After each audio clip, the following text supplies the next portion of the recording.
of everything. So I would think so, right? yeah, While we're recording, I would think. I don't see why not. All right, Eurosnob Pod. So if I pull this up,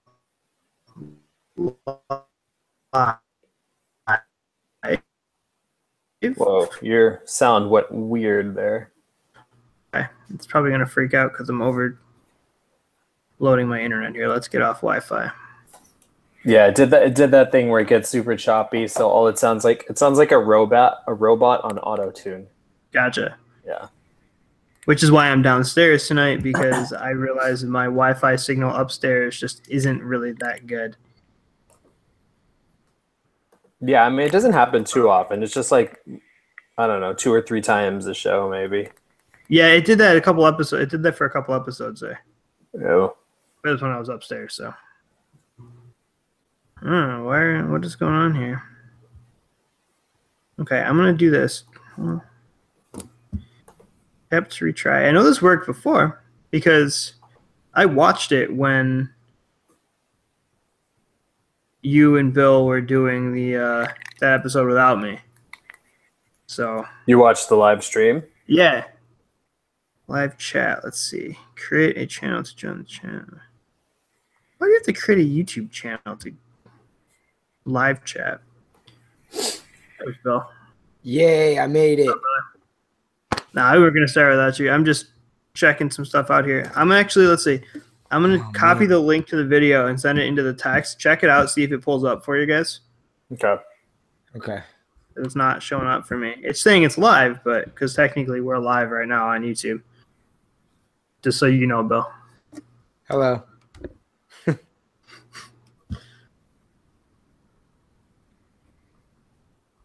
It's telling me that something went wrong and it's not actually loading up for me.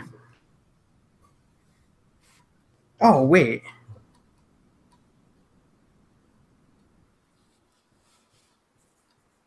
Yeah. Let's try this. You guys get that text? Yeah. Let's see. Why are you doing this? You guys get that text? Yeah. Sounds like it's working for someone. Yeah, that was on my end. Okay. Hey, it's working? That's good. Yeah, so it was like 2 seconds behind the actual. 2 watching now. Perfect. Yeah. It's for some reason not loading up on my phone, but whatever. As long as it's working on your end. Yeah. That's good. Let's see if I do one more thought. So let me switch this.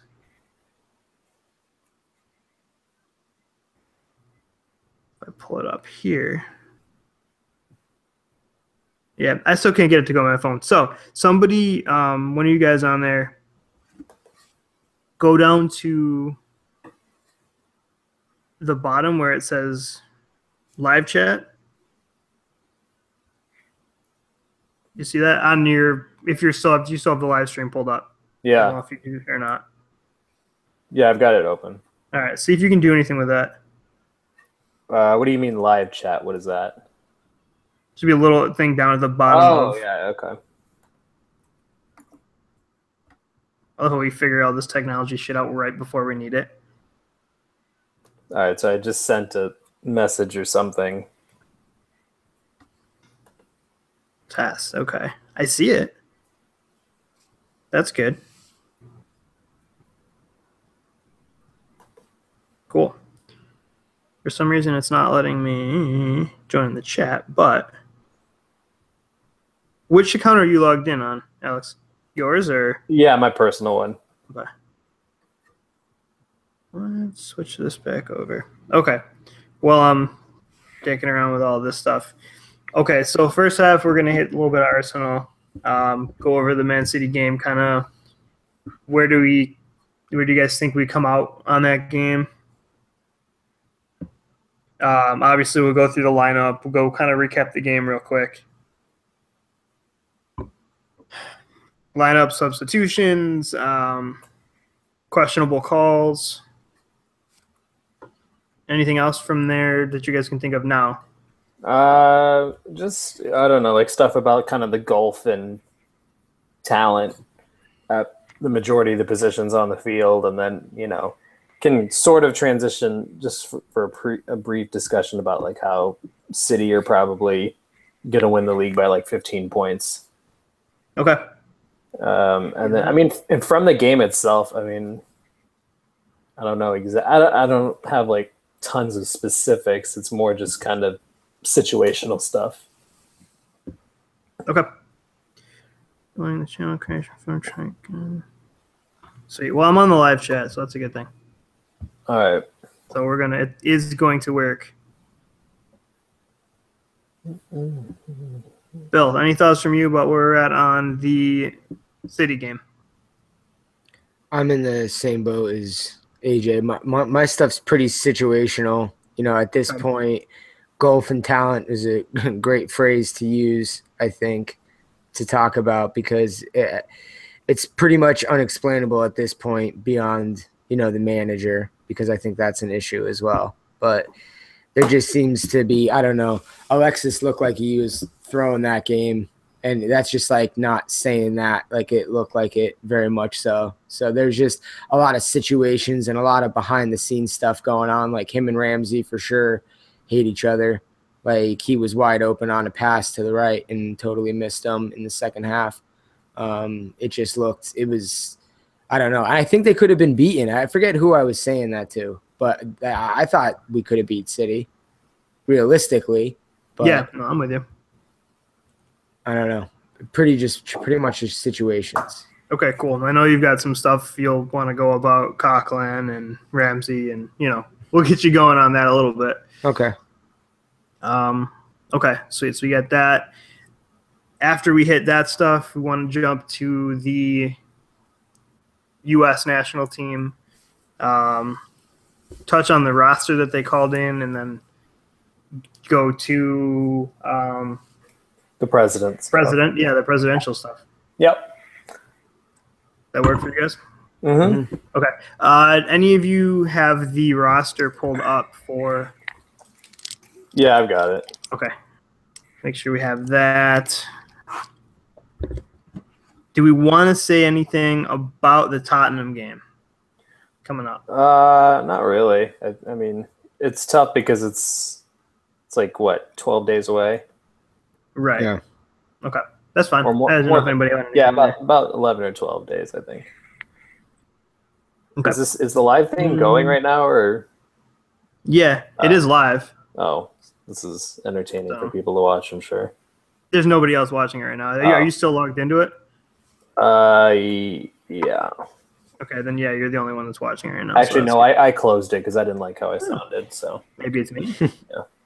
I don't know. That's fine. There's somebody. Oh, okay, cool. That's the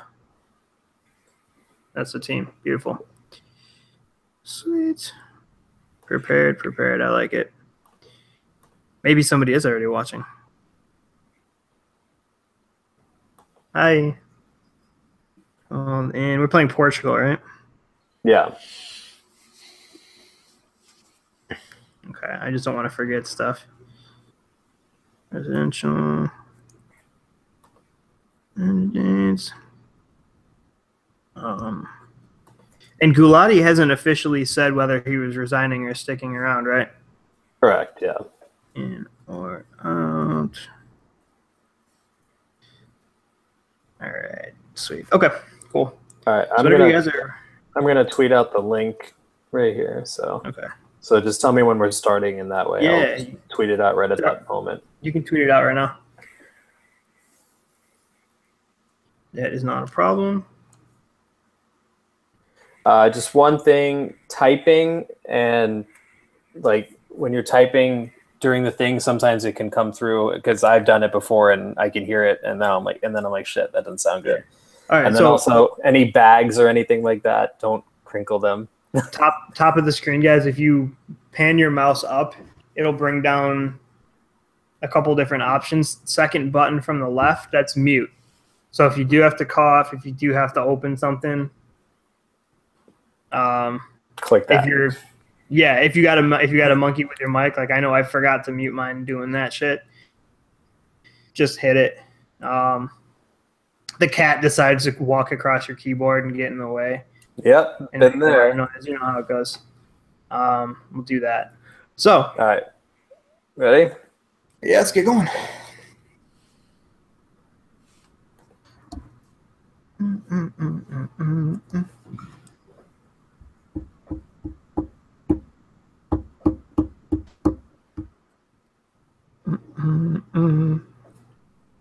All right, are we out there?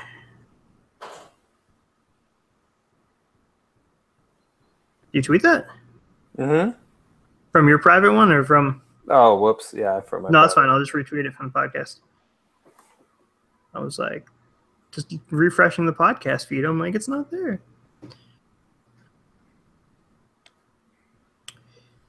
And here we go. Sweet. We still have to make this introduction kind of professional here, so I know where to cut it for the recording. All right. So you guys are ready? Mm-hmm. Mm-hmm. All right.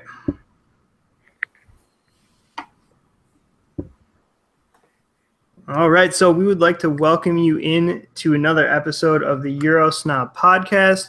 A little bit different than our normal episodes. I mean, it's all the same for us, but we're finally sharing the YouTube links with all of you so you can tune on in and check us out. Watching the viewer number there. Hopefully we get a couple coming on here. But if not, it's still the same old podcast, still joined by the same people. I'm Ian, joined by Alex. What and up? The media hitman, Bill. Gentlemen, How you guys doing? we're doing, man, doing. Hanging in there. Typical Arsenal, my typical sports existence continues. And let's go Bills, right? Got to get back on track this week. Oh, believe me, I know the feeling. Every team I root for, except for the LA Kings, is failing right now. So hockey is my new favorite sport. Yeah. Bill sitting over there with his Eagles hat all smug and shit. It's an anomaly season, and I will take anything I can get being an Arsenal fan right now. So I have to do that. That's the thing, though, about the Eagles. It's not, because you guys finally have a quarterback. Yeah, it's a joy to watch somebody that actually prepares and does some homework. And there's a lot of good athletes around them, and everybody seems to work together as a team. And that's what I'm hoping to ask for some Arsenal players to do going forward. So. Right. Yeah, probably a good thing. Let's bring it over to the Arsenal. Obviously, Arsenal not quite as successful as those Eagles have been this season. Kind of had a rough one this weekend, at least by the scoreline. Obviously a 3-1 loss at City. Alex, what are you just kind of right off the bat? And I guess before we jump into that, I just want to let you guys know, anybody who's here for the U.S. soccer side of things, we're going to be jumping into that a little bit later on the podcast. So if you really don't care about Arsenal, we suggest you listen and start caring about Arsenal. But, feel free to kind of skip ahead a little bit and catch up on that U.S. national team stuff. But right back to that City game. Alex, what were kind of your initial thoughts from that out of that game? It was one of those games where I went into with a bit of trepidation, just because it is City and they've been in such good form lately, and quite frankly, we haven't been. So, I didn't go into it with a great feeling. I saw the lineup, my feeling got worse. And that, it was one of those things where, for the initial part of the game, we didn't look overawed by the occasion. We didn't look like we were necessarily intimidated, but then they get that early goal by De Bruyne, and you're kind of thinking, oh, here we go again. To our credit, we stuck in there, but then we give away that penalty. I believe it was early in the second half, and at that point, you're thinking game might be over. But to the team's credit, they fought back. They got a goal, and then something I'll get into later, the offside decision or the lack thereof, basically put the game out of reach. But all in all, it was a game where I think we set ourselves up to fail from the beginning with how the team lined up and the personnel selection. And then I think City's higher level talent kind of came through and kind of shown. And then obviously there were some refereeing decisions that we'll get into, but I'll also toss it over to Bill, just kind of your initial thoughts on the game and how it unfolded. You hit the nail on the head. You always go into those games with trepidation anymore, which really shouldn't be the case, but it always seems to be the case with that top 6 record that Arsenal are currently holding. And, was hoping to they looked good early. I think the first 10 to 15 minutes or so, they looked pretty good. And then the first goal by KDB came in. Kind of seemed like it should have been saved or attempted a little bit better, in my opinion. But other than that, you had the penalty decision, which, you see shoulder-to-shoulder decisions not get given for penalties like that all the time, usually against Arsenal, like when an Arsenal player would go down, they're not given. And the third goal was just typical. You could just write this story over and over again. It's Bill Murray Groundhog Day, just repeated.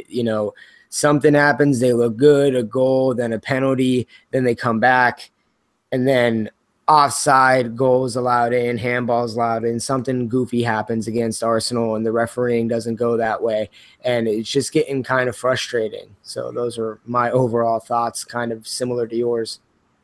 Yeah, you guys are both right there, but I think as far as how we performed on the field, I didn't think we were too bad. Obviously, there are some questions about the setup coming into the game. I think when we all saw the lineup out there, we instantly thought, okay, Wenger's gone back to a 4-2-3-1. Mm-hmm. Even the media was kind of saying the same thing. I think it was Kyle Martino was talking about it, saying, okay, Arsenal. You saw the stats going out, and he talked about it and said that when they played last year against a low-scoring team, that's when they went to the 3 at the back, and against a high-scoring team, they went to 4 at the back. And I think we all we're kind of giving Wenger a little bit of credit that maybe he was figuring something out. Mm-hmm. That maybe he was adapting his team to our opponent. Why we thought he would do that,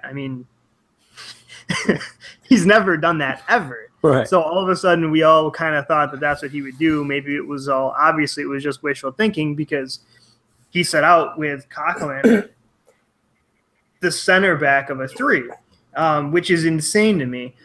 In all fairness to Coquelin, I'm going to give him a little bit of credit here.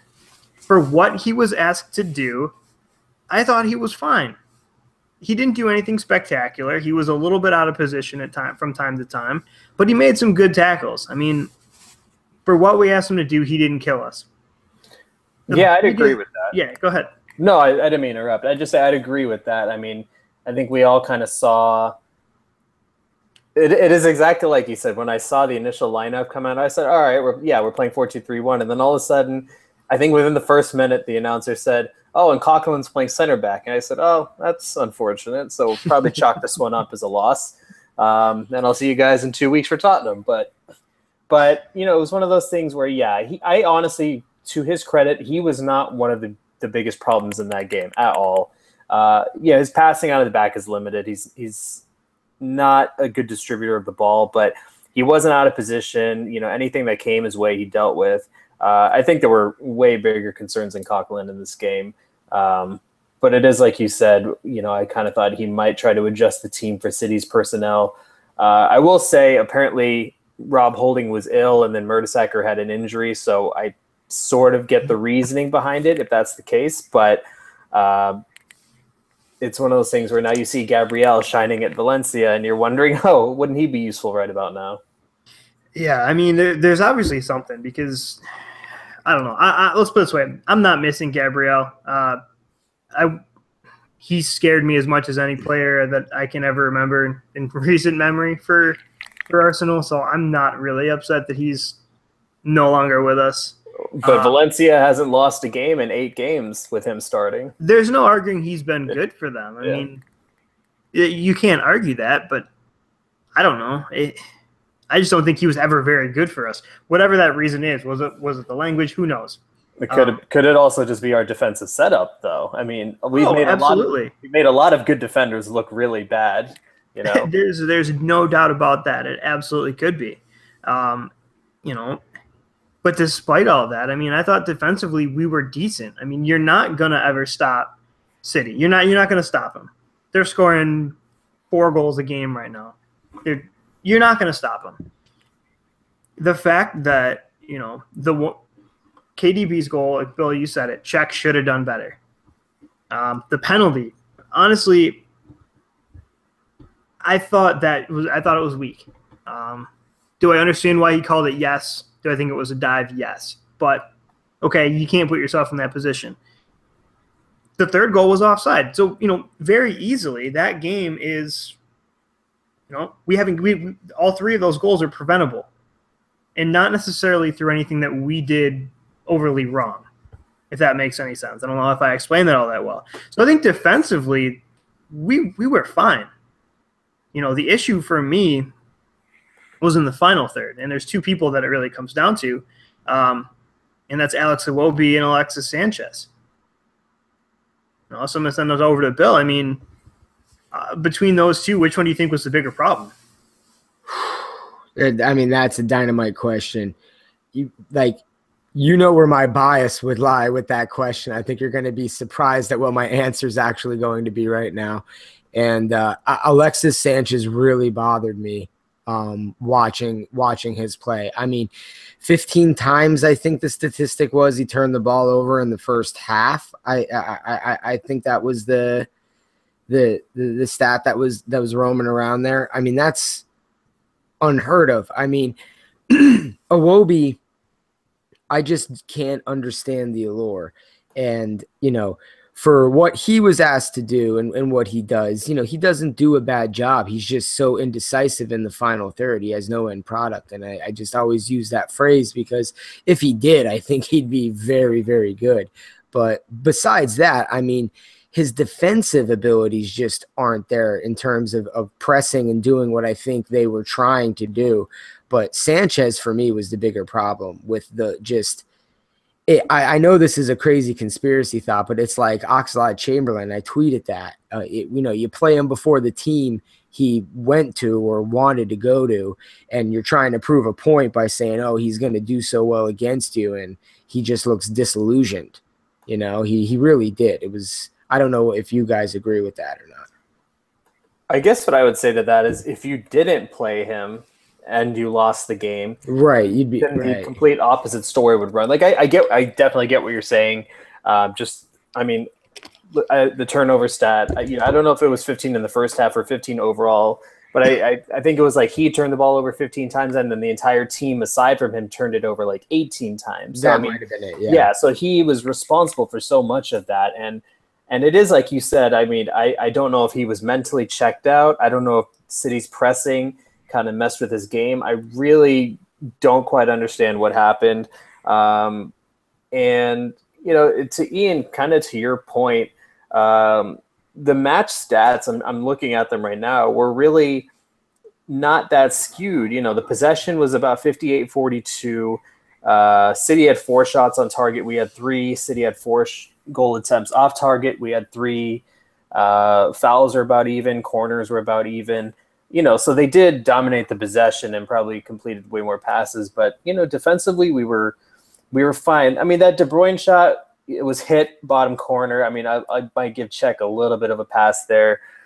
Penalty, Bill, like you said, you see those shoulder-to-shoulder challenges not get called. And, right, you know, the way Sterling went about it, he kind of stuck his left leg out so that Monreal would catch it while trying to also put a body on him. And so he went over very easily. And, I mean, third goal, you can't get more offside than that. You have to almost intentionally not see that. So it was a frustrating game because I don't think City had tons of other chances, to be quite honest. And I saw that argument on Twitter after the game. People like, oh, yeah, well, City got this decision, but they could have scored 6 or 7. And I'm thinking back, really? When would they have done that? I didn't see that many chances. Going to the Iwobi discussion, I think the thought process might have been to have another player skilled in possession in the team because we figured City were going to dominate the ball, so we wanted to be more potent when we got the ball. So to play Iwobi instead of Lacazette, though, I just think it's irresponsible. I think that's where a lot of the problems stemmed from, because all of a sudden, when you were able to turn City over in midfield or catch them on the break, you had one player who could score goals, really.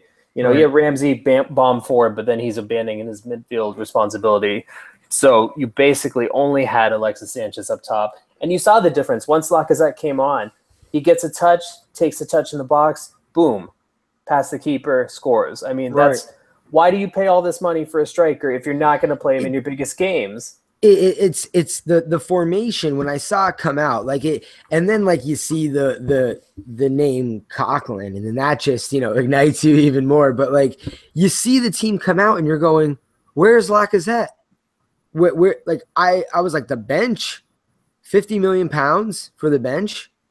How is that possible? And I mean, I get Alex Iwobi, but I don't, not in that situation. I think Alexis Sanchez would have done the same exact thing over on the wing that Iwobi probably did, or better.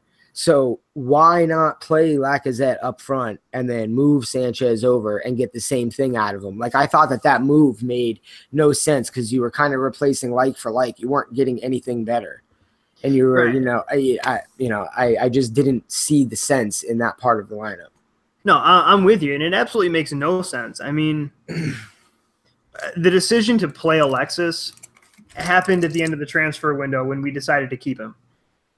At that point in time, Wenger made the decision that whenever he's fit, he's in the team.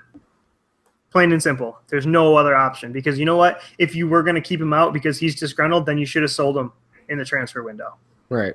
End of discussion. So he's going to start. We know that. But like you said, the fact that Lacazette was on the bench in that situation, I mean, what? For Alex Iwobi? Yeah.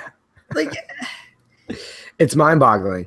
It really is. And it's not like we had an important midweek game coming up a couple days later where you're saving him for that. And even that would be a questionable decision if you were sending him against City to save him for a midweek game. That would be a mind-boggling decision on its own.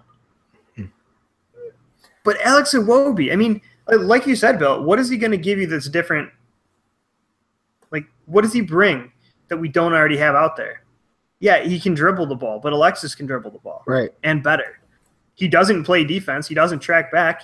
Alexis is going to track back a little bit better. He at least tries to organize a press. Right. Iwobi stands there with his whatever. He stands there and doesn't even try and press. He gets back into his own end. He's at fault for the first goal. He gives the ball away at the top of the box. Yeah, the ball moved around a little bit. We didn't clear it, and then KDB scored. But still, the fact that we gave the ball away in that position directly off of his foot. Right. I mean, that's the thing. And I get it. You know, if it was holding, if he was ill, we knew Mertesacker was out. If that's the case, I can understand playing Coughlin at center back. Personally, I would rather have just slid Kolasinac back in there and with Monreal and figured out the left foot, right foot thing. But you know what? Coughlin wasn't the issue. For me, it's 100%. I mean, I'm not blaming the game on him, but my issue with the lineup is 100% on the decision to start Alex Iwobi. I really don't even see the thought process behind it. And it's more the domino effect of that, because that means that you have to play Alexis as a striker. When, in my opinion, which he's not good up there. Let's be real. Yeah. He scored a lot of goals there last year, but he's not good as not against this team. Yeah, and I think he would tell you I'd much rather play behind a striker, because then I have the freedom to move around, float, and that way if I drop back, there's still someone who's pressed forward into the box to get on the end of chances. It really didn't make any sense to me. Like, if the thought was, well, we're going to struggle to maintain possession, honestly, why not play Jack then, if that's the case? If you are worried about maintaining possession and getting outnumbered in midfield, why wouldn't you just play Jack? You know, he is a guy who's played well against Man City in previous games. I know he's getting back up to speed, but he at least has shown that ability this season that Iwobi really has. And I mean, Iwobi hasn't done much this season, to be candid. And then to stick him in your biggest away game of the season is not fair to the player, and it put the rest of the team in a bind. And, it showed Like as soon as Lacazette came on, the team becomes more potent going forward. And, but by that point, the damage is kind of already done. And then, that third goal pretty much put it out of reach. So it didn't make sense to me. And one thing on the Coquelin thing, just because I'm thinking about it, El Neni has played center back in some of the Europa League games. So I'm not entirely sure why you would use this game to experiment with Coquelin at center back if you had El Neni, who is not a center back by trade, I'll give you that, but he at least has played that position and maybe would have been a better option in terms of passing out of the back, because we weren't able to play out of the back at all. I mean, our build-up play was atrocious. Xhaka was completely outmatched. Ramsey wasn't contributing anything in build-up, and it really kind of hampered our game and allowed City to press us really high up the pitch. Exactly, and ultimately, like you said, you figure we have to assume we're going to succeed. We're going to give away a lot of possession, and we are going to get limited chances. That's the exact kind of striker, the exact kind of situation you need Lacazette in. But you're right, playing Coquelin in the back, we all know how limited he is as far as passing and doing anything going forward. So by playing El Neni in that spot, he's not spectacular, but he can actually pass the ball. He understands the importance of, he understands spatial awareness and how to be in the right position to make himself available for Xhaka, for example, where when the ball gets into Xhaka's feet, he always knows he has an option, especially with Ramsey, who's never around because he just likes to bomb upfield. So I think that kind of contributed to the fact that we did give up so much possession. But even then, when we did have the ball in the final third, we looked kind of unsure of what to do because we had two players in Iwobi and Alexis who liked to pick the ball up on the left and cut in and try and have a shot. So there wasn't as much creativity as we really needed and potency going forward for having the limited possession that we did have. So, I mean, I think really with all that being said, I mean, and we kind of touched on it in the beginning, I personally thought we played okay. I think the scoreline is a little bit unfair I would agree with that. Flow of the game. I would agree with that. I mean, I think anytime we were able to get into space, City didn't look great defensively. So we were able to kind of get that at him and pose some threat. And even the announcers afterwards said, or, towards the end of the game, they said, this wasn't a typical Arsenal away performance where they got blown away. Like, they really shouldn't hang their heads too much in the sense that they came here, they tried to play. They didn't get completely exposed defensively, but they had a couple breaks to go against them. And, some of the revisionist history that's kind of happened after the game, people saying, oh, well, City didn't have to get out of second gear, this and that. Or, City weren't really at full flow. And I'm like, well, maybe the way Arsenal set up had something to do with that. Or maybe the way the Arsenal players played had something to do with that. Because I think, you could easily make the argument the other way, saying, oh, well, Arsenal didn't really get into their stride. Ultimately, the way your opponent plays also dictates the way you play to some extent. It's frustrating because I if you were able to get a draw out of this game, I feel like that would have been a big momentum boost. Now you're kind of going into that Tottenham game pretty much needing 3 points to stay in touch with the top four. So it's disappointing, but you can't say you're completely surprised by the result. What about you, Bill? I wasn't surprised by the result. I just, you don't know what, card in the deck of narratives is going to happen on the day. That one was okay. Penalty, that was soft, and offsides goal to, lose the game. A couple weeks ago against Stoke, it was a toenail offside on Lacazette, goal not allowed. So, I mean, I wasn't surprised by the result. I kind of thought that they would get outplayed. I didn't think that it was going to come down to a couple of questionable refereeing decisions, because I believe that's what it came down to. Because I agree with Ian and the like in that I thought they played well for the most part, and that's with Alexis playing as bad as he did. Ozil was, kind of questionable at times. I'll have to admit that. But overall, it kind of looked like there were some chances where, as AJ said, that City defense was pretty weak, right? So I thought that they had a chance to score, but as soon as they start getting momentum, something happens that goes against them, and it's unfortunate. And a lot of the times it comes down to refereeing mishaps. I still say that when Wenger pushed Anthony Taylor away in that tunnel, I think that really set the referees really against them. In another conspiracy theory of mine, but I really think that because the calls just never seem to go their way, ever. Well, it's just this idea that the calls even out. I don't believe that. No, it doesn't happen. They don't even out unless you're Manchester City, Manchester United, or Chelsea. Because you saw in the Stoke game, the offsides called that the linesman clearly did not see. He guessed on, and then just like you said, like literally maybe an inch. Whereas you see David Silva called onside when he's literally like 2 feet offside. Mm-hmm. And then you see in the Watford game when Richarlison dove, when he dove and got that penalty. I mean, we don't get those calls. And then I think Pep Guardiola said something about like, oh yeah, I know, we got this call, but Arsenal got that handball against Burnley last season. I was like, Pep, trust me, if you want to bring up history of your teams getting calls, we can go back to every single Barcelona team you had, every single Bayern Munich team you had, which got every single break in the book. So pipe down with that shit, like it's.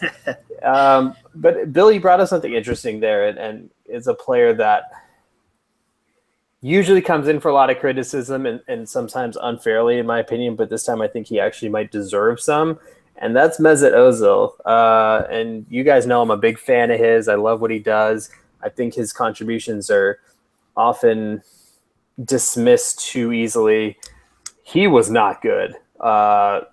He really didn't contribute anything. I don't think he created a single chance, if I'm not mistaken. When he got on the ball, he didn't do much with it.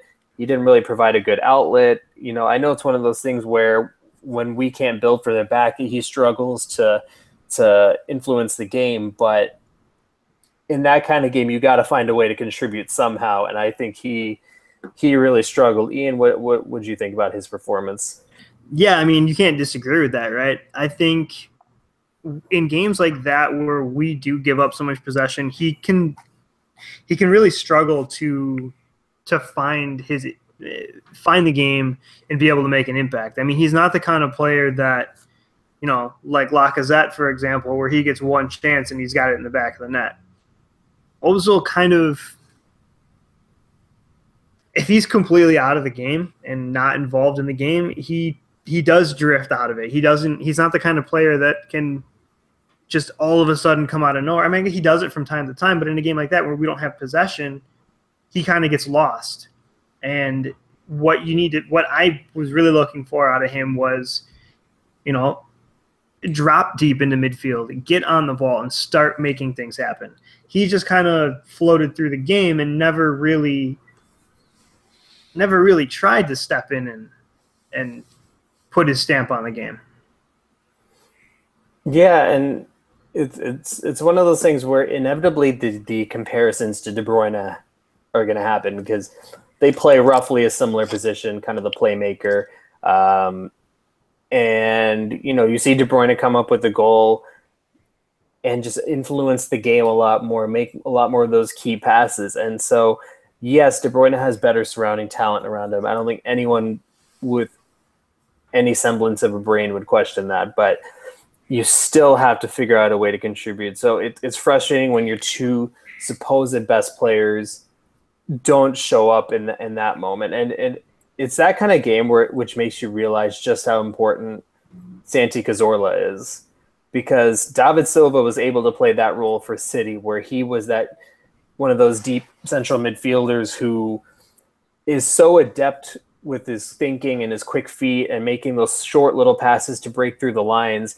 Santi has that ability, and Xhaka, when he plays in midfield, he's a great long-range passer, and he's good if he's got time. But when he's pressed, he doesn't have the maneuverability and the agility to kind of get around defenders, dribble around defenders. So he either has to force a back pass or he gets turned over. And then Ramsey, that's just not his game. So just the midfield balance was all wrong with this game. And you know, that's why I think the Cazorla void has never really been filled.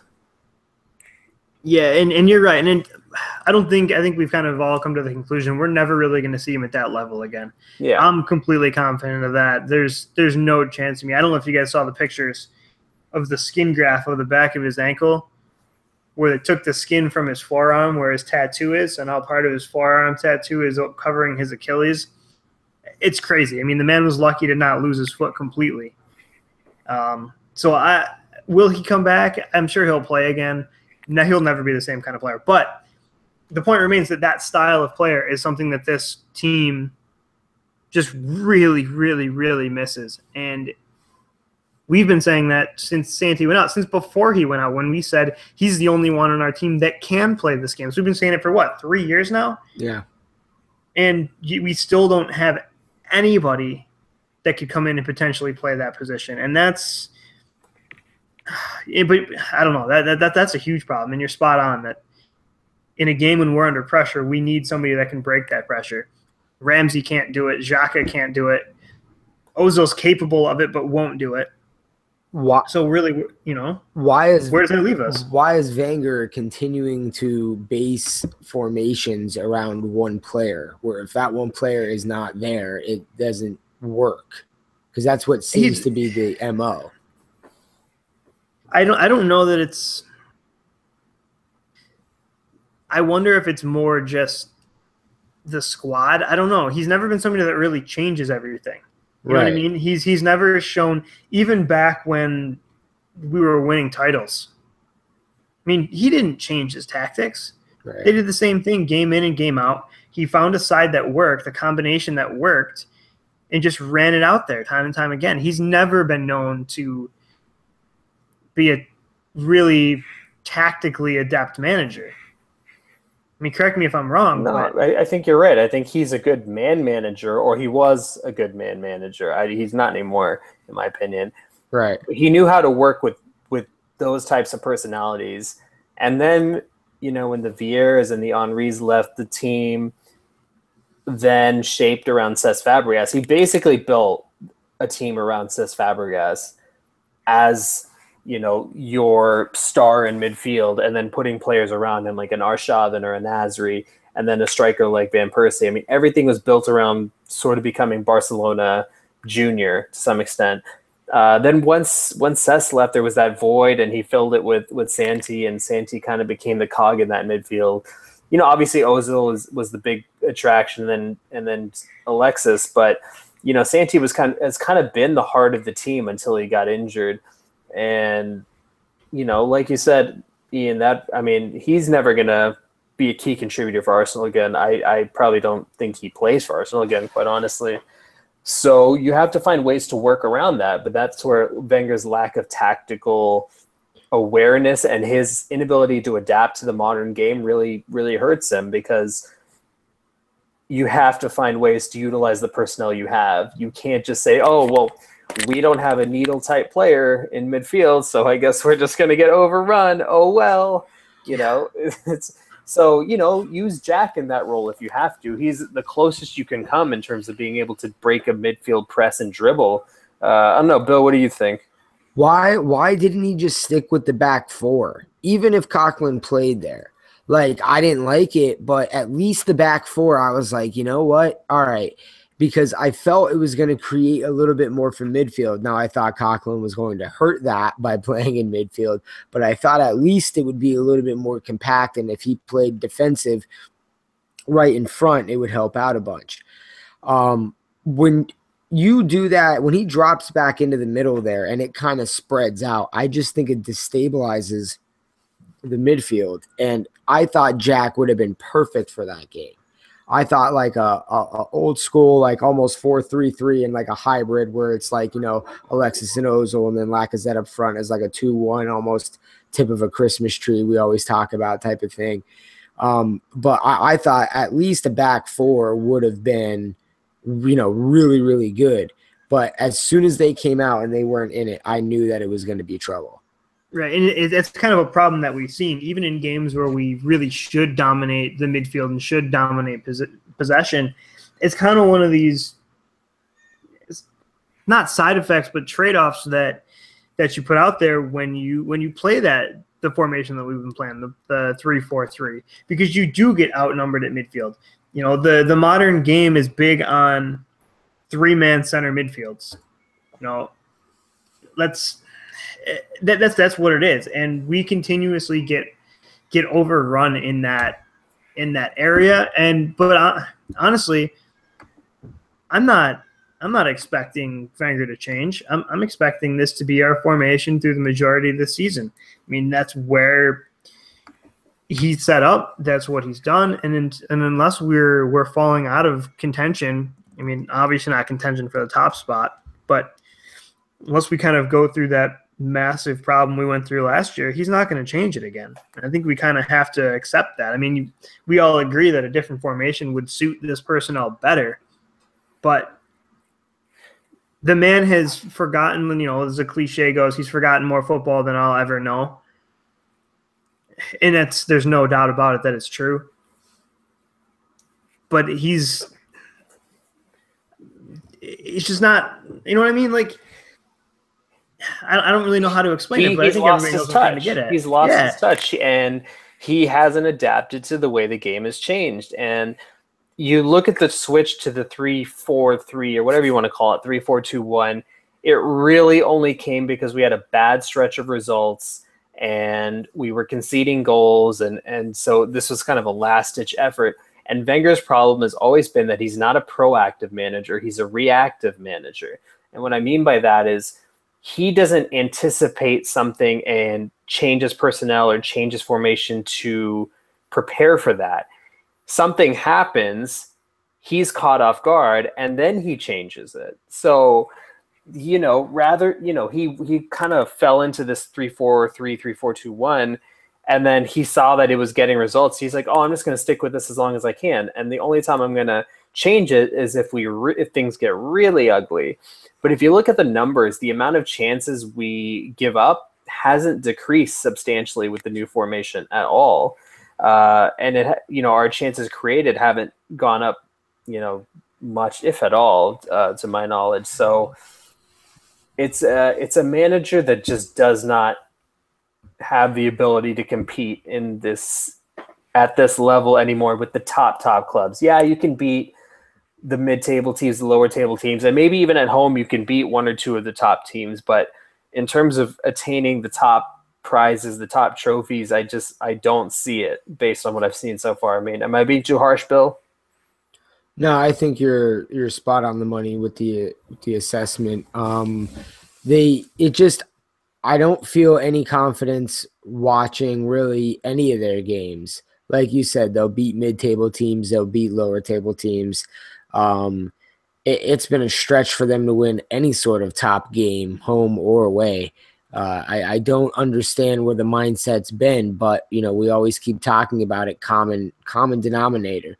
The manager's been great, and I understand he supposedly attracts top players, but there has to be something else in place, and it's just we're just never going to see anything different. I just don't know how bad it's going to have to get this season for him to want to change the formation. I mean, maybe we saw a hint of it this past week, or was that just a total fluke or just a game?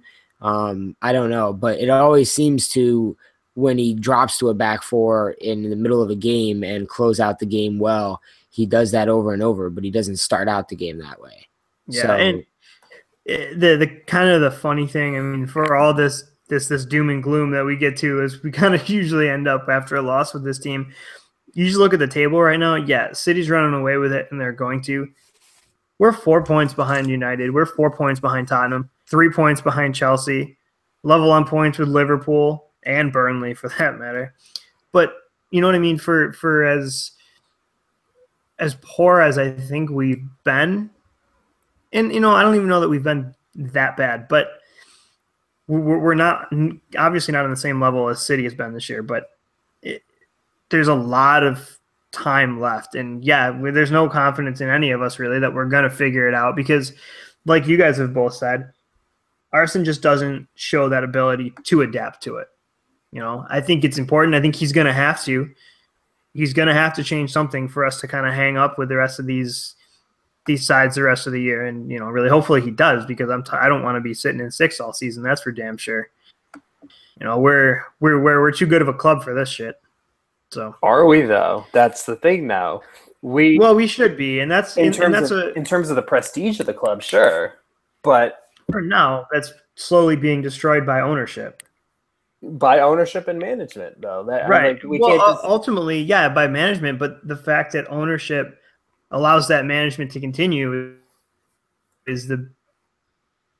Yeah, no, it's. I mean, I think you bring up a good point about where the table stands right now, and what we do play Tottenham. Our next league game is home to Tottenham, so you do have a chance to bridge the gap to them. And Liverpool don't look like anything special this season, although they beat us. I'm just going to chalk that one up as an Ox failure.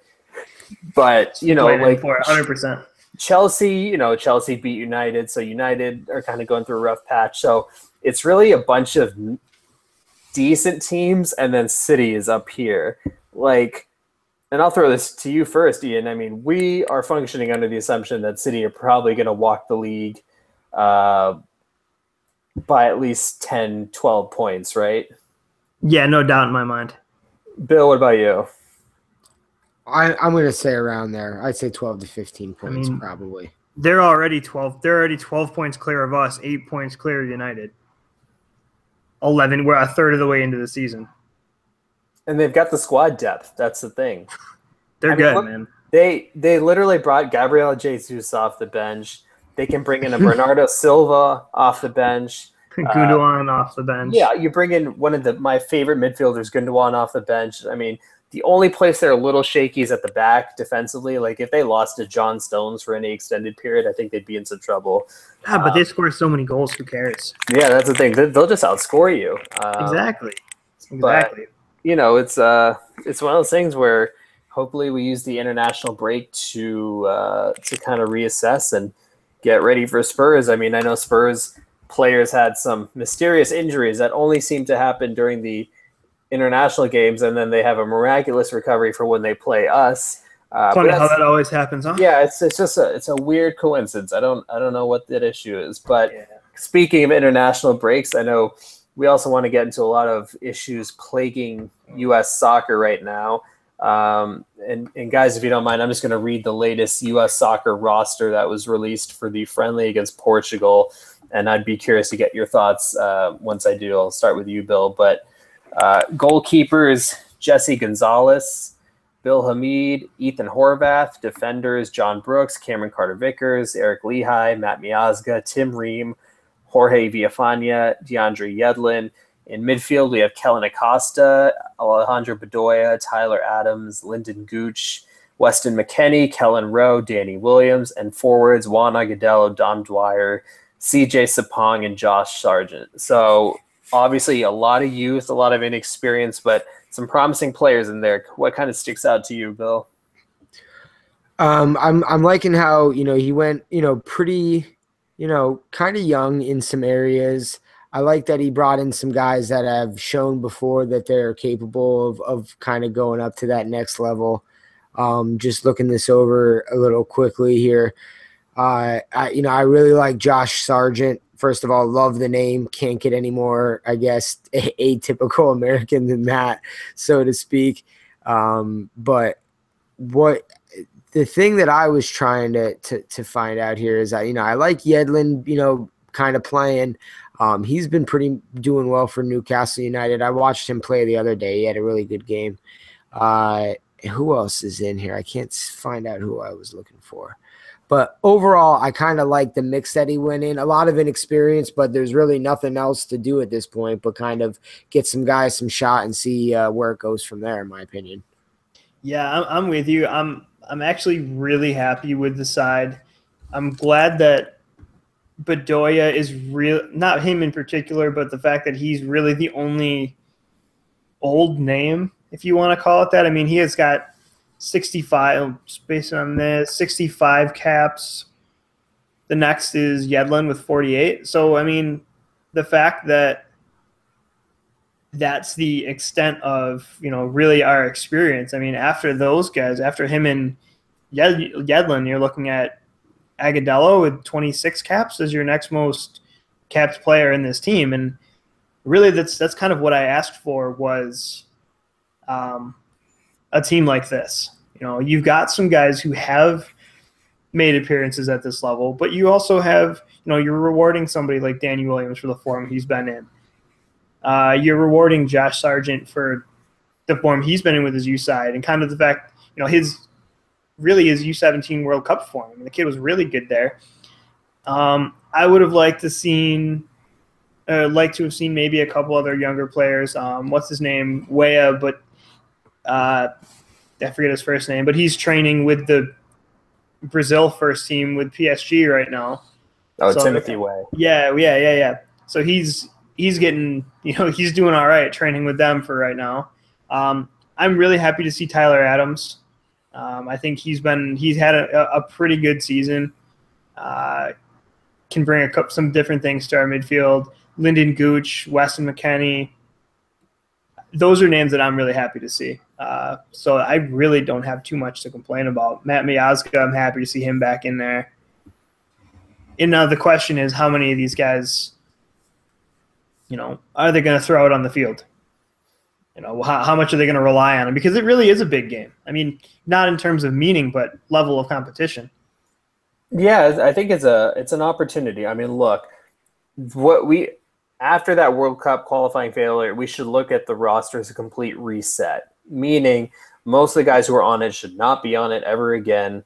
And you need to move forward with different players because it's painfully obvious what we had wasn't working. So this is an opportunity. Yes, it's under an interim coach, so you don't know how a future coach would handle these players, but an opportunity to see how these guys play against a really, really good Portugal side. I don't know if Ronaldo's going to be in the squad. I haven't seen anything to that effect. I tend to think he won't be, but I'd have to check on that. Kind of some players who stuck out to me. Cameron Carter-Vickers, he's on loan from Tottenham at Sheffield United in the Championship. And from what I can tell and reports I've been reading, he's been doing quite well there. Ian, you mentioned Matt Miazga. I think that's a really good call up there. Tyler Adams, Weston McKennie. McKennie breaking in through to the Schalke team, and he's one of many Americans at that club. You got Hadji Wright and Nick Tateg.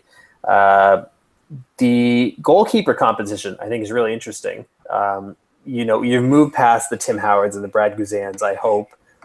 Jesse Gonzalez, I don't watch much FC Dallas, but people rave about him. Bill Hamid was at DC United. Now he's moved to Denmark. And Ethan Horvath has probably competed at the highest level. I think he's played either Champions League or Europa League, games. So a couple of names I would have liked to see. Christian Ramirez for Minnesota United.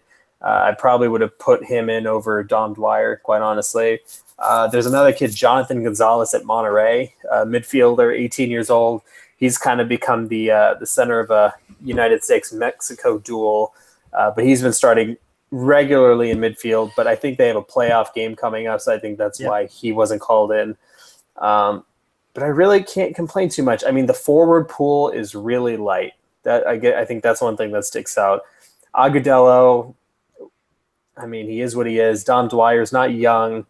CJ Sapong would have been an interesting call-up maybe 2-3 years ago, but there's an opportunity for a Josh Sargent to make an impression, and I think that's really all you can ask for. But, I mean, if you were going to pick maybe one guy to this roster that you're really excited to see, who would you say? I'll start with you, Ian, on that one.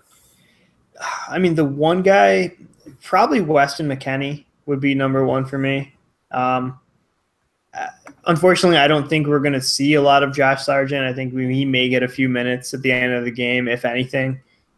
But I kind of excited to see how he looks with a more senior side. It's not really the full senior side, but as far as guys who I think you're going to see get some good game time, I'm hoping to see Weston McKennie. I think, that kid doing what he's doing with Schalke, it's going to be really exciting to kind of see how he fits into this team. Bill, what about you? I know we're probably not going to get to see a lot of Josh Sargent. That's really who I would like to see get some good game time, honestly. I think he brings some excitement to the game, scores some good goals. But besides that, I think you mentioned him, AJ, Cameron Carter-Vickers. I like that we may be able to see some game time from him and kind of see what he's made of, even though he has some Spurs blood in him. Yeah, we got to get that out of him. He's got to change that for sure. Right. But yeah, I mean, I think the fact that we're onto this young side, that's a good sign. But like you said, it is an interim coach, Right. and it doesn't matter what we do with this friendly or what this interim coach does with this team. It's going to come down to really what happens at the top of U.S. soccer. And since we last kind of talked, we've had some interesting developments as far as who's kind of thrown their hat into the ring, namely Eric Ronaldo. Now we've seen Kyle Martino is going to take a run at it. Couple of other, U.S. soccer, MLS, SUM, Yes Men, one of Gulati's right-hand man. But the most interesting thing to me, to be completely honest, is the fact that we haven't heard a single thing from Sunil Gulati, whether he's going to run or not. I mean, he said he's not going to step down, but he hasn't said one way or another what he's going to do going forward. I mean, to me, that's the most interesting thing. Alex, what do you think? Yeah, it's funny you say that, because I think that is kind of the biggest question, because with the pool of candidates as it is, there's going to be a lot of vote splitting amongst those people. And conceivably, if Gulati ran, he is almost a sure thing to get reelected, just with the way the system works. And candidly, my understanding of the voting system is a little limited, but just from what I've read and from what people who are paid to know more about this than I do have said, it would be pretty easy for him, but you've not heard anything yet. And I wonder if he's maybe waiting for a lot of the negativity and a lot of the anger to die down before he announces it. I got news for you, Sunil. It's not going to get any better. People are still going to be pissed off. So if you are running, may as well announce it and let people get their anger out. Their deserved anger, I might add. Bill, where do you kind of stand on the Gulati issue? Do you think he runs again, and if he does run again, are we right back to square one? If he runs again, he's going to win. That's for sure. There's no way around it. Like you said, the pieces are already on the board, positioned for him to get reelected if he plays. And the taking away votes is a great point, because I was going to allude to that as well. People are going to steal votes from each other with all of these people all of a sudden getting, peacock syndrome, walking around thinking that they're huge. They're going to run for U.S. president of the federation here. It's crazy, some of these guys that are running. And I'm looking at the list of all these people that wonderful Alexi Lawless has been bantering off. I think he's running some sort of private campaign, by the way. I don't know what he's been doing, but he's just his campaign is called "Let's Maintain the Status Quo." Yeah, that's his. That might be flying on banners and on planes over his head as we speak. But some of these people that are running are blowing me away, and some of them are just kind of go with the wind. I mean, there's a couple of these people on here that are kind of like, "What are you doing?" And I mean, I was mentioning today, Ronaldo, has always been outspoken and fought against the system, even on TV when he was on Fox. But he's very much grassroots. He has a lot of good ideas there and can get a lot of things going there. But can he do stuff on a more advanced level? That's the issue. We don't know a lot of these people's acumen to be able to do it. But maybe does it need to start at that level? you don't know. I mean, I think Winalda's kind of a goof, but, he's not really that bad of a guy. And some of his ideas do kind of make sense from what I looked at. But so do some of these other candidates on here that I looked at as well. It's just going to be a very interesting situation. I don't really want to talk too much about Kyle Martino because I just can't even believe that he's running. The thing about Martino, and I'm going to give him the benefit of the doubt. I know my feelings about him are a little bit different than yours. I don't mind him. They're not a little bit different. They're substantially different. Right. Yeah.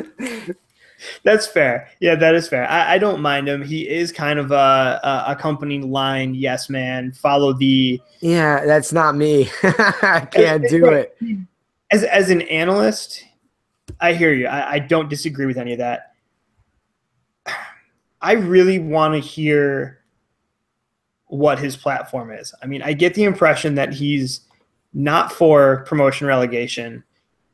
But he's also kind of more for changing a lot of some of the other things. He's almost a little bit more – he's more conservative than Winalda, has some of the same ideas, but he's not blow everything up and change everything.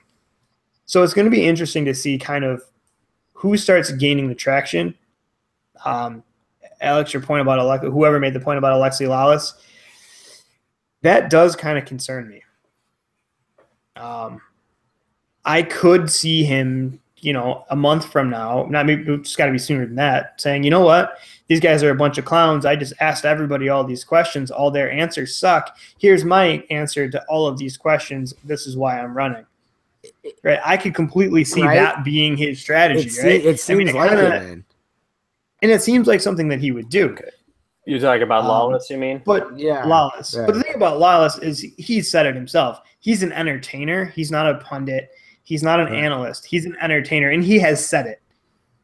So I'm not just putting words in his mouth or claiming things. He's said that about himself. Right. So I don't know that he would necessarily want to put that much pressure on himself to really do that. He can keep doing his thing and let everybody else get out there and muck it up and just sit on the outside and be like, you guys are all idiots. Look at me. I have all the answers. Yeah, no, I'm not worried about Lawless running because that would require an original thought, and he hasn't had one in about 10 years. So I'm really not worried about that. Or he's just going to pick and choose what everybody else says. Yeah, no, because if you look at his Twitter interactions, and I don't want to spend too much time talking about him, although I do have something later that pissed me off, as usual. But basically, he's now all of a sudden playing Mr. Investigative Journalist, asking the tough questions. Oh, since you're running for U.S. Soccer President, what are your thoughts on kneeling for the anthem? What are your thoughts on promotion relegation? As if he somehow cares about progress. Guys he's like him, mocking it. Yeah, exactly. Like he does not want change in U.S. soccer. That's what people need to realize. People like Alexi Lawless are the status quo, and he represents everything that needs to change in this system. He does not want the game to progress because then relics like him become irrelevant. I'm just going to quickly go through the list of candidates, and I kind of want to get your guys' takeaways. I'm just going to give a brief summary here. Steve Gans is an attorney. It says that he promises to spend more time focusing on issues at the youth level. Doesn't have a whole lot in terms of what he would do for the women's team. There's Paul Lapointe. He's a businessman, and he's a manager of United Premier League Soccer League in Rhode Island. I don't know what that is. But he says he'd institute promotion relegation, focus on expanding access to the sport at the lower levels, and then have a U.S. Open Cup style tournament for women's soccer. There's Michael Winnegard. He's another lawyer because what the world needs is more lawyers.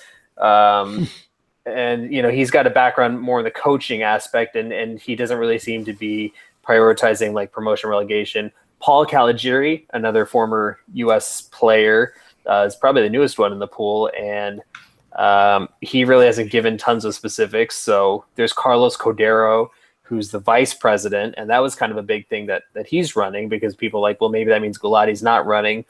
Anyone linked to Galati should not be elected, my opinion. And then, obviously you have Winalda and Martino. And when I initially heard about Martino's entrance, I thought, okay, well, let's see what he's got. But now I'm reading his rhetoric. Really, nothing about it is substantive. He's talking about transparency and equality. He doesn't seem to have many answers about pay to play. He doesn't seem to have much about promotion relegation. And my concern with him and Bill, I think you've been spot on with this, is he's too status quo for me. Mm-hmm. He spent his entire career in MLS. He never went abroad. He doesn't have a global perspective. He's too entwined with the status quo for me. And so that kind of leads me to a question that I'll pose to you, Ian. I mean, how important do you think it is to be a former player? Do you think that should matter here if one of these other candidates perhaps has better ideas but doesn't have the playing experience? No, I don't think, being a player, it doesn't matter to me. I think it gives you a different perspective. If you use that perspective to see the issues and say, like kind of like Ronaldo's doing, talking about all the issues with U.S. soccer, cool. Like, it gives you a different perspective. But you can also, just the opposite can be said. You can say, hey, look, I turned out okay. I made it pro. I made it to the national team. The system's fine. So it's just a matter of how that candidate decides to look at it. And I think it gives them an interesting, like I said, a different perspective, a little bit more experience. And so, no, I don't think it really matters. And honestly, my last thing on Martino, I'm not saying he's going to be a good candidate. I'm just saying I don't know. I want to hear his own original thoughts. We all know that as an analyst on NBC, he's a talking head. Every single one on NBC is a talking head. So I'm going to give him a chance. He said he's going to Mexico with his family for a few days, and then he's going to come back and he's going to lay everything out for everybody. Cool. You know what? I'm going to give him the benefit of that doubt, which I'm going to give to every single candidate out there. I just want to hear him speak for himself before I say, no, go home. You know what I mean? Well, and let's be honest, the other thing is none of us get a vote on this, and that's the frustrating part. It's all handled by these delegates and different committees and councils, and there's an article, I think, I'll retweet it later, that kind of explains the process. And Bill, you kind of alluded to this too. Winalda says a lot of things. He is very outspoken. He is often vague on details, though, and that is a little concerning to me because I follow him on Twitter, and sometimes he'll say, like after the U.S. has a bad result, he'll say, "Oh, well, there are ways to fix this," and I know some of them, and people are like, "What are they? What are these ways? Like, what are you referring to?" He's like, "Oh, well, I can't tell you because people will get mad at me." Well, here's your chance, Eric. If you've got specifics, now's the time. I will say I really do like how strongly he came out for equal pay for women because, let's face it, women's soccer has been so successful in this country. And I definitely think there's something to that. The collective bargaining deal that they struck, he said he'd rip that up and give a new one. And he has been so outspoken about implementing promotion relegation. And that's not the be-all, end-all of U.S. soccer, in my opinion. But I do think it's a substantial step that needs to be taken. And he does have coaching experience. So I think he understands problems at the grassroots level. And I think more than any other candidate, he understands all the different demographics that are being left out of talent development. Because he's talked about that. He said, look, I've looked in inner cities. I've looked in these different places to find young players. There is talent there. We just need to find it. I don't know. What's your thinking on what you've heard from Winalda and his his platform, Bill? Winalda has at least been speaking of these things for a length of time. Like if we're comparing the two versus Martino and him, at least from that perspective, I've heard more for longer from following him on Twitter because he actually doesn't have me blocked and he actually follows me, by the way. So, he has my vote right there if I could vote. There's one media member that has not blocked Bill. And follows me. That explains why he's in his corner. No, that makes a lot of sense now. But if we're honestly really comparing the two, you brought up a lot of the points. He's talked about those issues, the equal pay, the promotion relegation. No concrete details on that, but at least is pro those ideas. So maybe could get a team together or whatever panels and all these people do and get things together and ideas rolling forward on how to start that process. Because currently there's not even any talk about doing it.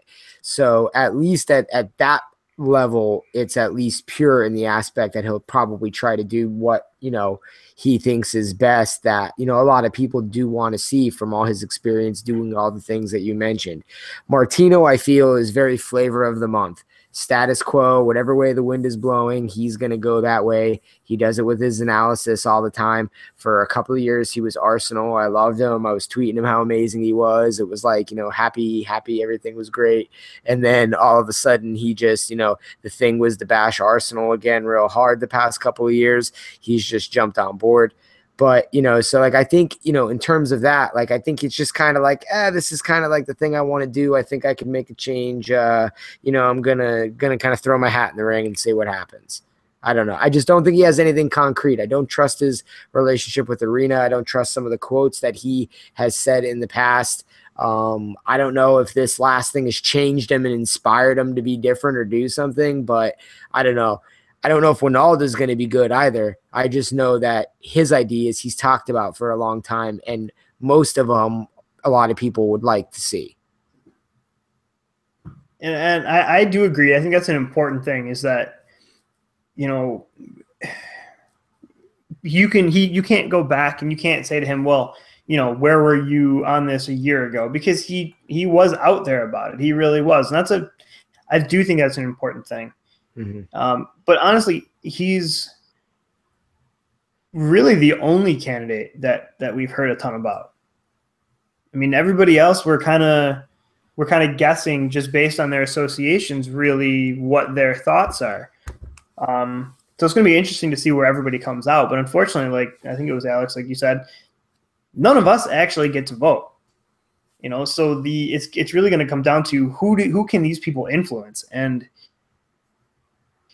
that's kind of a scary thing, because how much of those voters, and I really think that this is going to go to your point about if Gulati decides to run, he's going to get reelected. How many of the people who can actually vote for this, how many of those people are just, have their pockets lined by Gulati? It's a fair question, because I mean, Gulati's been in charge for what, like, I don't know, 15 years or so, something like that. He's run pretty much unopposed every single time. This is the first time that he's had real competition. And Bill, you alluded to something that I think is really interesting, that you said, like, a lot of people are only pointing out these issues now, and Ronaldo was someone who's pointing them out before. Or Ian, you had mentioned that too. Like, these issues didn't just surface within the past month since we failed to qualify for the World Cup. And that's what people aren't understanding. These issues have been years in the making. Mm-hmm. The fact that we haven't been able to develop from the grassroots level didn't start recently. This has been the case for a long time. Pay to play has been an issue. Equal pay for the women's team has been an issue. Now people are seeing it as, oh, well, see, we failed and I have the solution. Well, where were you people last year? That's the question. And that's where Ronaldo has a little bit of my leaning, like, not that it matters, because like you said, we can't vote, but if I were on that council or committee or whatever it is that votes, I would lean that way, because he identified these problems early on through his own experiences coaching and playing in Europe. He played in the Bundesliga. He knows what talent development looks like. But I guess I'll throw this question out to you. Like, I mean, what do you view as the key issue in U.S. soccer right now? If you had to name one thing where you're like, this needs to be fixed first. I mean, Ian, would you say it's promotion relegation? Would you say it's pay to play, equal pay? What is it?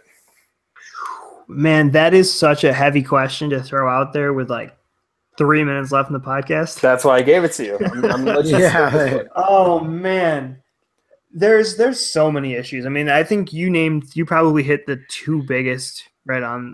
You'd probably hit the two biggest right there: pay to play, promotion, relegation. I kind of think they both go hand in hand. Actually, and another thing that I think was a big deal also, that I don't know if you guys saw this, and I don't know if it's official yet, but I did see an article today that MLS was instituting a new rule that now clubs can sell their homegrown players and keep all of the profit. Because previously the clubs would only get 25% of that money for the player that they sold. So, for example, if Tyler Adams was to get sold to Newcastle for $8 million, well, Red Bulls would get $2 million, and MLS would get $6 million. That's how it was set up. So, where in the world is there motivation for the clubs to develop their own homegrown players, even if they're going to keep them or they're just going to sell them? There is none because they're not going to get the money for them. So to me, that's actually a big step in the right direction, kind of giving more incentive to those clubs to develop from their academies and invest more in their academies. Promotion, opening up the system, adding promotion relegation, that will do the same. That's going to put more emphasis on developing your club from the bottom up and not just saying, oh, we're having a bad year, let's just wait for the draft and get a new player. You can't do that anymore. You have to have that academy, that fallback to keep a steady pipeline of players coming through. And on top of that, that still to me ties into promotion relegation. That still all ties into pay to play. Because to me, the idea of getting rid of pay to play is opening up the system. It's opening up opportunities for players who normally wouldn't have them. Because right now, the only way to find your way through the program is to get into the U.S. development camps when you're 12, 13, 14. And if you're not getting into those camps, you're not getting your chance with the national program. So by kind of opening everything up on a whole level, on a broad level, I think that it all really works together. So I think that's one issue for me. I don't see promotion relegation and pay for play as separate issues. Technically, yes, they are, but I think they're really deeply entwined in how they would work and how they both work together. So my short answer to your question. No, I think the way you summarize kind of how all these elements work together was spot on, to be honest. And Bill, what's kind of your take on that? I'm sorry. The take on what Ian said? Yeah. I mean, it can't be just one issue. Like I think when Ian was saying how they're all kind of connected, I mean, you really have to kind of look at the system as a whole and find out what pieces are part of the foundation that will then in turn make the other things work and more excitable. Having promotion and relegation, I think, you always hear the talk about bringing the communities, having them more involved, but it's the truth, where then having homegrown players and having a sense of pride playing for a club that you grew up watching may be more important, where if there is no pay to play and there is a better kind of youth setup, maybe there is a way to make that dream or that vision kind of happen for somebody. So there's a lot of other intangibles that I think have to be looked at, but everything is connected, but it all has to be worked out and installed and implemented in the right order and with the person with the right vision. It's just, do we have that in any of these candidates? Yeah, and it really is a question of how best to implement that vision and that long-term plan for U.S. soccer, because it does have to be a long-term plan. This isn't a short-term situation at all, and there's no quick fix here. For me, the biggest issue is grassroots development and how much talent is slipping through the cracks. And you guys will have to indulge me on this. I know we're kind of wrapping up, but you got to indulge me on something I read that I've heard Alexi Lawless say before, but it's just don't something. You give this man credit. It irks me so much. So he was asked the question, in terms of developing talent and what's going on from an academy standpoint, how do you think we're doing? He said, I think we're actually doing relatively well, considering a couple factors. First and foremost, I don't think we're at the point now where talent is slipping through the cracks. I think that if you are good, eventually there's enough of a network where you will be seen. And I'm not saying there's not a couple players that will go off and do good things and maybe weren't recognized, but that happens anywhere, okay? I don't think there's all this talent out there underground and slipping through the cracks that maybe it was before. First of all, there isn't enough of a network to see all these players because U.S. Soccer's scouting network is actually really limited. There aren't enough people to see all these players in all the different regions. But here's the part that irked me. He says, now the second part of it is that our country is unique in the makeup and the geography and just the actual size. And I think that's where the biggest challenge is when it comes to development. This recognition that while our diversity as a country is what makes us great, it's also our biggest challenge. Then he goes on to say that at times can be incredibly challenging when you're trying to build a team because recognizing and articulating a way you want to play means that sometimes people aren't going to fit into that. So while as a country, we pride ourselves on being inclusive in terms of developing teams and developing players, you might actually have to look at being more exclusive. I know when you say that, it means some very, very good players might not fit into development situations and systems that we put in place. And that scares the bejesus out of Americans because the worst thing in the world is we have talent that goes unrealized. That to me is the most backwards thinking I've ever heard when it comes to developing players. So you're saying that because we need the supposed unified vision, there should be one group that dictates what this vision is, and everyone who doesn't fit into that vision is excluded. We need to be more exclusive and only limited to the select few. Well, if that's the case, you're going to have upper middle class white kids making up the U.S. national team for the rest of our lives. Mm-hmm. That is basically what that means. It's not a race thing. It's just a class thing, really, because that's what the sport is right now. It is upper middle class. Most people can't afford to play on these travel teams or go to these academies. So to say that we need to be more exclusive means you are limiting Latino kids, you're limiting kids from the inner cities, you're limiting kids from the Midwest who don't necessarily have access to the nicest facilities. And when you do that, you're eliminating 50, 60%. I'm so animated, I almost knocked my printer off the table. You're limiting so much of your player pool because we haven't implemented a structure to utilize these different demographics. And I genuinely can't understand that thought process. And that's why I say someone like him represents the status quo. He's perfectly fine if things stay the way they are because he benefited from that system. If you want to compete, not even with the Brazils and the Argentinas and the Germanys, if you want to compete with teams like Chile or Mexico, or, I know Chile didn't make the World Cup, so that's a bad example, but like a Mexico consistently, and some of these upper echelon teams, you have to find a way to be more inclusive. That's exactly right. I mean, the fact that he can even go out there, that he's even going to go out there and say it. I mean, at one point in time in that statement, I forget what you said. It was almost making sense. And then he went on the whole thing about being exclusive and just absolutely blew my mind. That's the first time I heard that comment.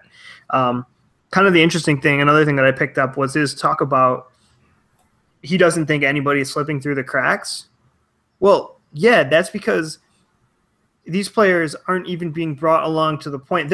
They're falling through the cracks before they even have a chance to step over them, right? Like, that's a really poor analogy, but hopefully you guys understand where I'm coming with that, is that we're losing out and missing on so much potential and talent at that youth level, that 12, that U10, U11, U12. We miss out on so much talent because we're not cultivating it in the right way. We're not giving that talent the opportunities to get to the next level where they could fall through the cracks. Like, we're not, like, when he's saying that, he's talking about players between 14 and 16 who, are really good and have, could be even better, and those players are just getting missed. We're missing these players when they're 10. We're missing these players when they're 9, when they're 11, at that age. We're not missing players at 17 years old. The problem is we're not taking those players we have at 17 and taking them to the next level because they're going to college or they're playing in MLS. there's, like you said, there's so many issues at every step along the way. And the fact, I'm not even going to talk about it, that exclusive thing, because like you said, you could not make a more backward statement. You really couldn't. And that's the thing, like, and I'll throw this to you, Bill, as we kind of wrap things up. This, I get the logistical concern that the country is huge and it's hard to get to all these people, but so hire more scouts. Like, I realize, like, money doesn't grow on trees. U.S. soccer has plenty of money, so I really don't want to hear that. I've heard about the cash reserves that U.S. soccer has. It's tens of millions of dollars. You telling me you can't hire 40, 50 more scouts whose sole job it is to explore and check out youth games, see what people in different states are doing, what local coaches are doing. You can't do that and then somehow have like kind of a convention where these scouts can meet and say, look, this is what they're doing in Texas right now. And I saw this youth team in Houston that looked really good, and they've got this type of player. There has to be some level of coordination, and there are logistical concerns. I get that, but if you're genuinely serious about taking U.S. soccer to the next level, that's what needs to be done. I mean, Bill, how do you rectify some of these issues? I mean, you're right about Alexi. Like, he's gonna stay with the system that benefited him. And some of the things that he's saying can't be done are just excuses being made to not change that same system. But you need to set up some sort of scouting network that is much larger than ours. I mean, the country's bigger, but scouts go all over Europe too. You know what I mean? And I understand the size difference is still there with that, but you set up a bigger system. You set up a kind of like scholarship type programs, different sort of things with that, and get better coaching requirements, better coaching setup in the country from top to bottom, and try to kind of unify it. There's just too many things to kind of go over, but it's possible to start from there and kind of go forward. Lawless, I think, just spews just pompous arrogance with his tweets, and I don't know what he gets out of it. I don't know if he's a gigantic troll, but yes. I think that there are answers to this question, but they just have to be looked at. And like you said, people have to go out and see what everybody's doing in different states, see what's happening, kind of get these young players to get involved, be able to pay their fares to go to different tournaments around the country, things of that nature, to get them exposed and interested where they keep playing the sport throughout, and then building up the pro system where they could possibly enter in that at an earlier age. There's just so many things that can be done and done better. Yeah, absolutely. And I think just kind of to wrap up, like we're finally trying to get to here, the fact that there is that diversity in the youth game across this country shouldn't be seen as a detriment. You should see that as a positive.